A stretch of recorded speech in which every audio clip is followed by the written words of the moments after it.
السلام عليكم. النهاردة هنعمل مع بعض طريقة الكبدة الاسكندراني المبهرة التحفة اللي ريحتها بتجيبنا من آخر الشارع في المحلات، بس بطريقة أنضف طبعا وأفضل مليون مرة من المحلات. وهتلاقي بقى الجيران بتخبط كده وتسألكوا ايه الريحة الجنان دي. طريقة مصرية 100% ومن الحاجات المشهورة قوي عندنا، من كتر ما هي بسيطة وسهلة وأكلة محبشة كده، مهما ناكلها مش بنشبع منها. ويلا بقى بينا نبدأ على طول، بسم الله. عندي بقى نص كيلو من الكبدة المتقطعة شرايح، و6 فصوص من الثوم، وليمونة ونص، وعندي فلفل كمان. طبعا اللي حابب يحط حراق ده اختياري. وعندي كوباية كبيرة من الحليب، وملح وكمون وشوية كزبرة. هغسل كده النص كيلو الكبدة بتاعنا بكوباية حليب كبيرة. طبعا عايزة اقول لكم ان الخطوة دي بتقتل الزفارة تماما، ما تقولوش ايه ده كبدة وحليب مع بعض، لا عادي جربوها بس ومش هتندموا خالص. امشوا على الخطوات بالظبط وهتطلع معاكم النتيجة تحفة. نصفيها بقى كده كويس، واخر حاجة نديها شطفة بالمية بس، وبنصفيها برضو كده كويس.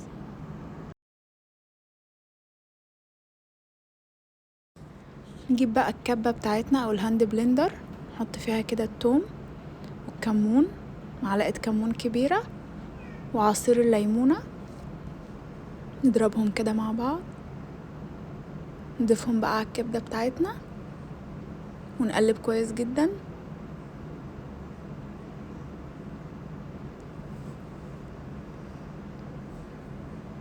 هنخليها بقى في التتبيلة بتاعتنا كده على جنب شوية، حوالي ربع ساعة، وممكن اللي مستعجل يشتغل بيها على طول.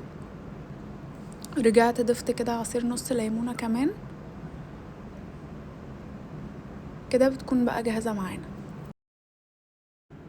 في خلال بقى الربع ساعة اللي بنتبل فيها الكبدة، لما قلنا كده ان احنا نسيبها شوية، ننتهز بقى الفرصة ونقطع الفلفل بتاعنا كده شرايح طولية رفيعة، عشان برضو نكسب وقت. دلوقتي بقى هندخل على التسوية على طول. عندي الوok كده بتاعي، هنحط فيه 3-4 معالق زيت، وبعدين بقى ننزل بالكبدة بعد ما الزيت يكون سخن، طبعا على نار متوسطة لعالية عشان ما تنزلش معانا مية كتير. طبعا لو جودتها كويسة مش هتنزل مية خالص. ولازم نعرف ان الكبدة ما بتاخدش وقت في التسوية نهائي، هم 10 دقايق بالظبط. لو سيبناها اكتر من كده بتنشف. هنخليها بقى كده شوية لغاية ما تغير لونها. دلوقتي بقى هننزل بالملح بتاعنا،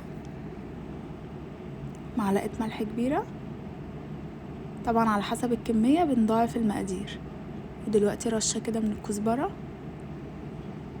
وتقليبة.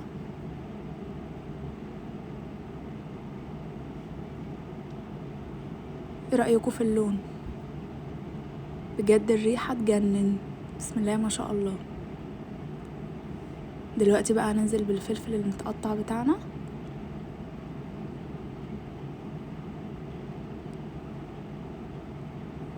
مش هنخلي عليها الفلفل كتير، يعني انا ما بحبهوش يدبل قوي، اما بيبقى فيه قرشة كده صغيرة بيبقى تحفة. يعني تقلبتين كده معايا، مفيش 3 دقايق بالظبط وهنطفي. وهغطي بقى عشان لونها ما يغيرش، بس كده تمام قوي. وهنطفي بقى. ايه رأيكم؟ حقيقي الريحة مشهية جدا، عايزة امد ايدي واكل. اتفضلوا معايا. عندنا بقى سندوتشات الفينو كده بتاعتنا والجرجير. طبعا في المحلات بيجيبوا لنا سندوتش الفينو قطمتين وبنلاقيه خلص. بجد يا جماعة بركة البيت مفيش احلى منها. نحضر بقى صوص الطحينة بتاعنا. اللي عايز طريقة الطحينة هيلاقيها في فيديوهات تانية عملناها قبل كده، وممكن اسيب لكم اللينك في صندوق الوصف.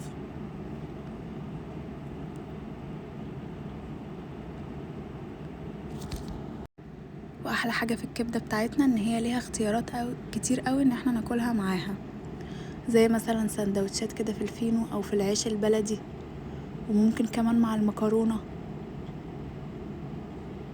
ايه رأيكم؟ كده جاهزة معانا كلها على بعضها، ما خدتش 20 دقيقة تحضير وتجهيز وكله. بألف هنا وشفا، ويا رب الفيديو النهاردة يكون عجبكم. انزلوا بقى اعملوا لايك، واللي لسه ما اشتركش يشترك فضلا وليس امرا. ويا رب كل الحاجات اللي بعملها لكم تكون عجبتكم، وبالهنا والشفا. مع السلامة.